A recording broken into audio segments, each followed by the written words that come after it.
You lace up your running shoes, you pull on those like expensive, high compression, supposedly moisture wicking leggings, right? You just head out the door. Exactly. And you think you're doing everything right for your cardiovascular health, your mental health, your muscles. But what if the very gear you rely on to support your workout is actually, secretly fighting a microscopic battle against your own body? It's honestly the ultimate irony of modern fitness culture, I think.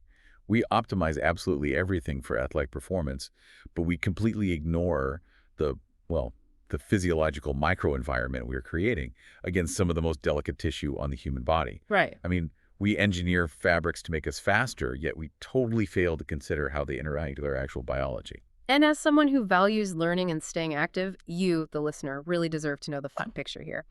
Today's deep dive is looking specifically at how chronic dynamic friction, so like the rubbing from running clothes, alters the delicate environment and the actual cellular structure of the vulva or skin. Yeah, and we are pulling directly from the clinical trenches today. We really are. We're synthesizing this massive stack of medical evidence. We've got the latest UK national guidelines from the British Association for Sexual Health and HIV, the British Society for the Study of Vulval Disease, along with clinical dermatology notes and intimate hygiene literature. It's a lot of material, but we're going to extract exactly how this happens and, crucially, how to stop it. Okay, let's unpack this, because I think a lot of people are going to be pretty surprised by what's actually happening when they work out. To really understand the structural damage we're talking about, we first have to look at the immediate physical environment these clothes create. So we need to talk about the microclimate of the vulva and how it dramatically differs from the vagina. Right, because people often use those terms interchangeably in just like casual conversation. Oh, all the time. But biologically, I mean, they're entirely different ecosystems. So just to clarify for everyone, the vagina being internal and the vulva being the external genital area. Exactly. And that anatomical difference completely dictates their chemical makeup. So the internal environment of the vagina is naturally highly acidic. We're talking about a pH of around 3.8 to 4.5. Wow, that is pretty acidic. It is, and that acidity is an evolutionary defense mechanism. It basically keeps harmful bacteria in check. But the vulva, being external, has a pH that is much closer to normal skin. Oh, interesting. Yeah, so it relies on a very specific, fragile balance of moisture and natural lipids to maintain its protective barrier. Enter the modern ultra-tight workout wardrobe, right? Like when you're doing a HIIT class or a really long run in those synthetic leggings, you drastically reduce airflow. You really do. It just seems like you would be trapping heat and sweat directly against that external skin. It makes me think of, well, it's like wrapping a delicate rainforest ecosystem in plastic wrap and just turning up the heat. That is a perfect analogy. And what's fascinating here is how quickly that trapped sweat severely disrupts the vulvar pH. Like you said, you create an artificial greenhouse. A plastic-wrapped rainforest. Exactly. And the athletic community informally calls the result sports vagina. The trapped heat and moisture become an absolute breeding ground for microbial overgrowths. So what kind of overgrowths are we talking about here? Well, you see a massive spike in candida, which is the fungus responsible for yeast infections. And that causes intense itching, burning, and this thick cottage cheese-like discharge. Yeah. And the disrupted pH also allows for bacterial vaginosis, or BV. Wait, I always thought of BV as strictly an internal issue. How does sweat cause that externally? It's a great question. Yeah. BV happens when the natural balance of like good and bad bacteria is thrown into chaos by that altered pH. So while it does affect the vaginal canal, the external environment heavily influences the flora right at the opening. Okay, that makes sense. And it typically presents with a very thin, grayish discharge and a distinct, strong, fishy odor. Oh, wait, I have a question about this. We sweat everywhere when we work out, Like my back gets sweaty, my arms get sweaty, and my legs are completely covered in sweat. Why is this specific area so much more vulnerable to just a bit of sweat and friction? That really comes down to the highly specific type of skin we are dealing with. The vulva is largely made up of mucocutaneous tissue. Mucocutaneous. Okay, what does that mean exactly? It's basically a transitional zone between regular skin and a mucous membrane. So it lacks that really tough keratinized outer layer that protects the skin on, say, your arm or your leg. Oh, I see. Therefore, it is highly susceptible to something called maceration. Maceration. I think of maceration like when you stay in the bathtub way too long and your fingers get completely pruny and soft. Yes. That's exactly it. Now imagine that softening happening to tissue that is already incredibly thin and delicate to begin with. Oh, wow, that sounds awful. When mucocutaneous tissue becomes macerated from that trapped sweat, its structural integrity breaks down entirely. It basically turns soggy and it becomes incredibly fragile. So if this maceration basically turns the skin to mush, what happens when you add like 45 minutes of intense, repetitive spinning class friction to that fragile tissue? Well, that mechanical shear easily damages the softened tissue, causing micro tears and severe inflammation. And this is where we transition from a temporary chemical disruption into a chronic dermatological condition. So it actually alters the skin long term. Exactly.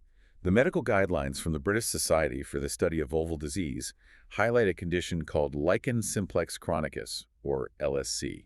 It's a severe form of neurodermatitis. Okay, what does that actually look like? Are we talking about something like, I don't know, a callus on your heel? It's a very similar concept, actually. When subjected to repetitive mechanical trauma, the skin undergoes a radical physical change. Medically, it presents as thick, leathery, hyperpigmented, scaly plaques. Scaly plaques on the vulva. Yes. The biology behind this is called hyperkeratosis. Your body basically frantically overproduces keratinocytes. Skin. Right, skin cells, as a defensive reaction to the mechanical shear.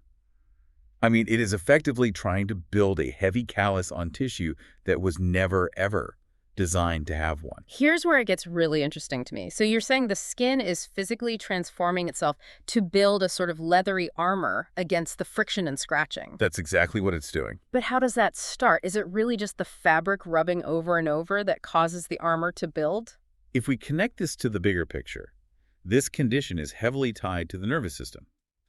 The initial friction, or that trapped sweat, starts an itch. So naturally you scratch it. Right. But scratching damages the skin cells, which then prompts your immune system to send histamine to the area. Histamine being the compound that causes like allergic reactions and swelling. So the scratching releases histamine and the histamine causes more itching. Yes, creating a vicious, self-perpetuating itch-scratch cycle. And the itch becomes so deeply wired into the central nervous system that patients will actually scratch unconsciously in their sleep, Wait, really? In their sleep? completely unaware they are destroying the tissue. So, okay, the tight leggings start the fire, right? But your own nervous system actually burns the house down while you're asleep. The fabric isn't causing the long-term structural changes your unconscious scratching is? That is the tragedy of it. I mean, the patient's own neurological hijacking becomes the primary driver of the physical tissue damage. But wait, if the skin is suddenly turning thick and changing color and texture into this leathery armor, my immediate thought as a patient would be, is this cancer? How do we know this isn't something more dangerous? That is a crucial diagnostic step for any specialist.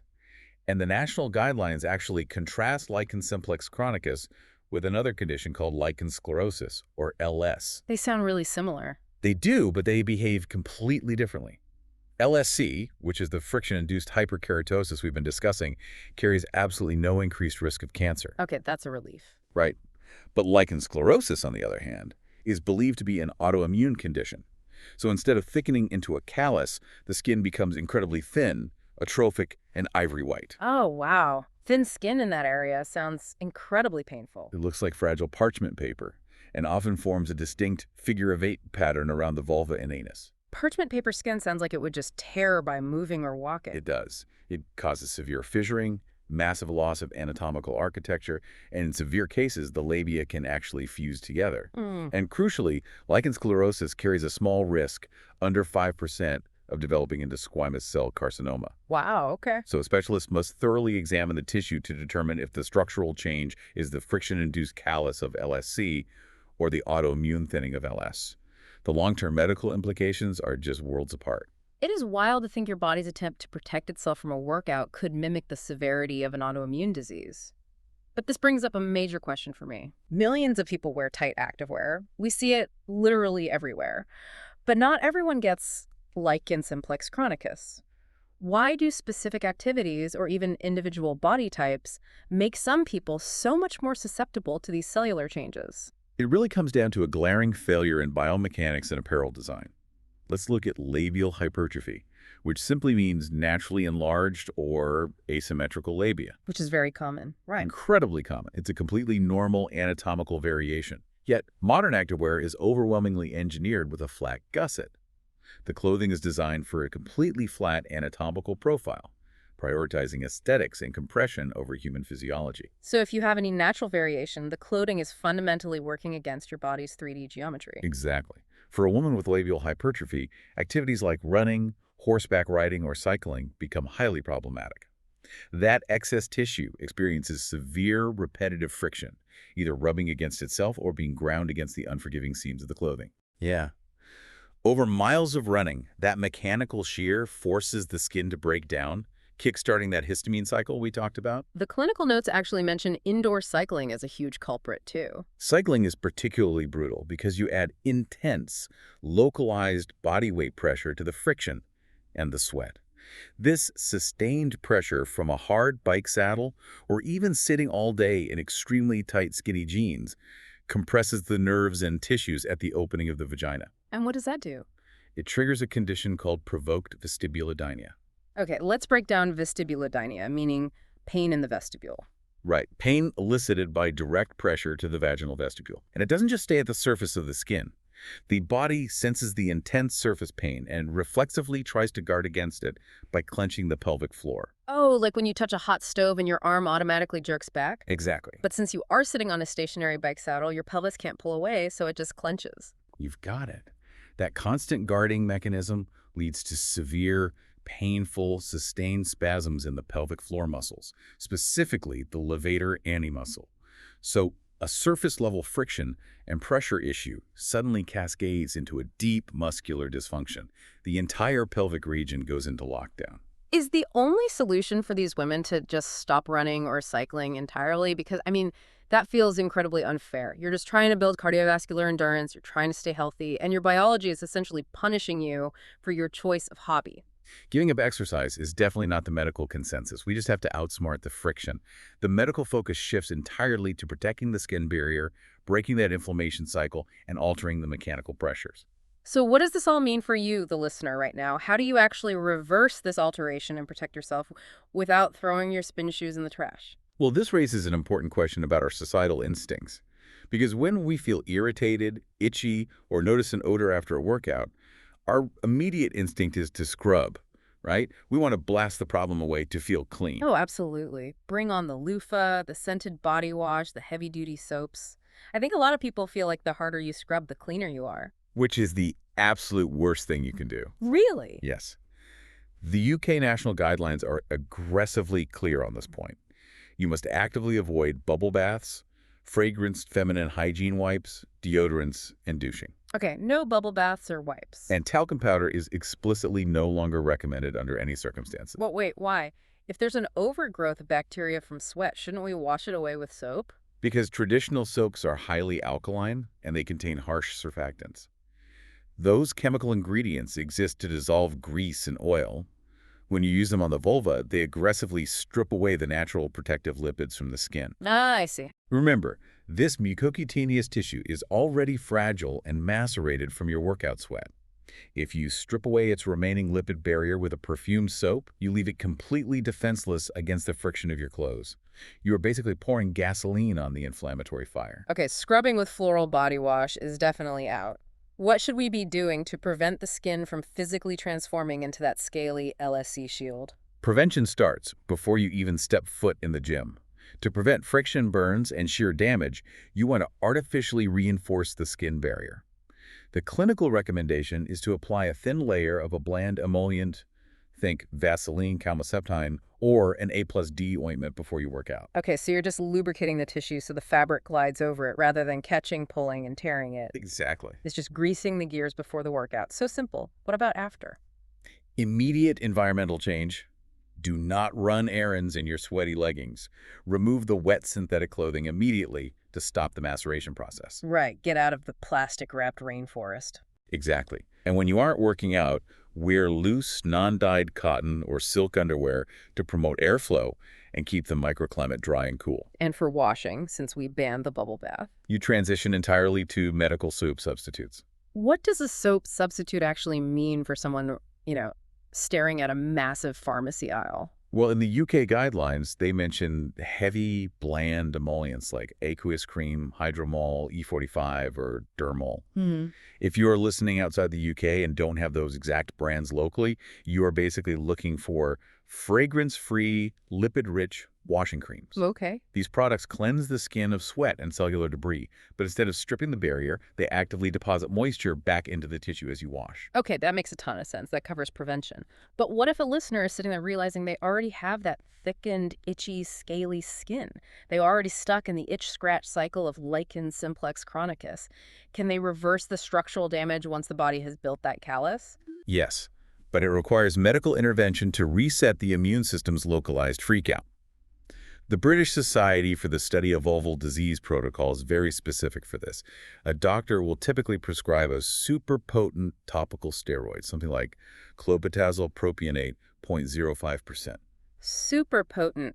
That sounds incredibly intense for such a delicate area. How does that actually heal the skin? It rapidly shuts down the severe inflammation and stops the body's frantic overproduction of keratinocytes.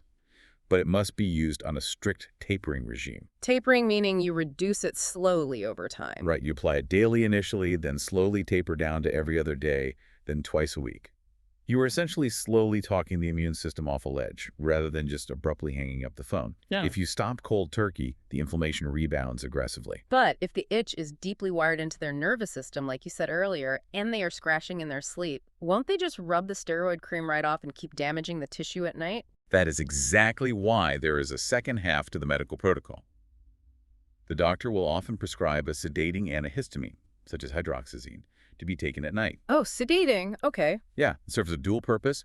It blocks the histamine causing the systemic itch, and the sedative effect keeps the patient deeply asleep, which suppresses the physical, unconscious urge to scratch. That's brilliant. You basically put the nervous system to sleep so the skin can finally heal and shed that thickened layer.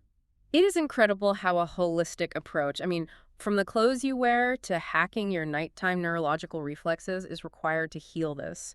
We have covered a massive amount of ground today. We started by looking at how tight, unbreathable running clothes trap heat and sweat, creating an artificial greenhouse effect that disrupts the vulvar pH and invites yeast and bacteria. Right, and then we explored how that trapped moisture macerates the delicate mucocutaneous tissue, leaving it highly vulnerable to the mechanical friction of a bike saddle, running strides, or those compression leggings. And we saw the ultimate consequence.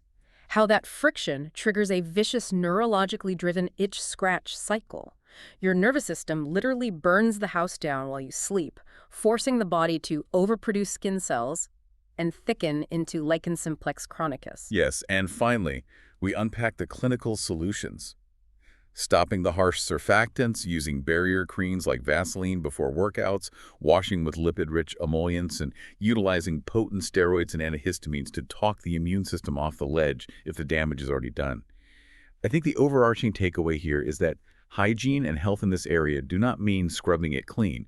It means preserving a very specific, delicate biological balance against the harsh realities of modern athletic wear. For you listening, remember that your intimate skin isn't meant to be squeezed, suffocated, or ignored. Adjusting your routine, rethinking your hygiene products, and choosing the right gear is a vital part of your overall athletic health. Which leaves me with one final thought. Since we now know that chronic dynamic friction physically alters our cellular skin structure, forcing it to frantically build extra layers of cells just to survive a marathon or a spin class, what does the future of activewear look like?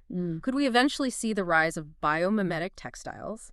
Imagine fabrics engineered not just to wick sweat, but to act as a secondary breathable skin barrier leggings that actively release soothing lipids and pH balancing compounds as we run, rather than just compressing our anatomy into submission.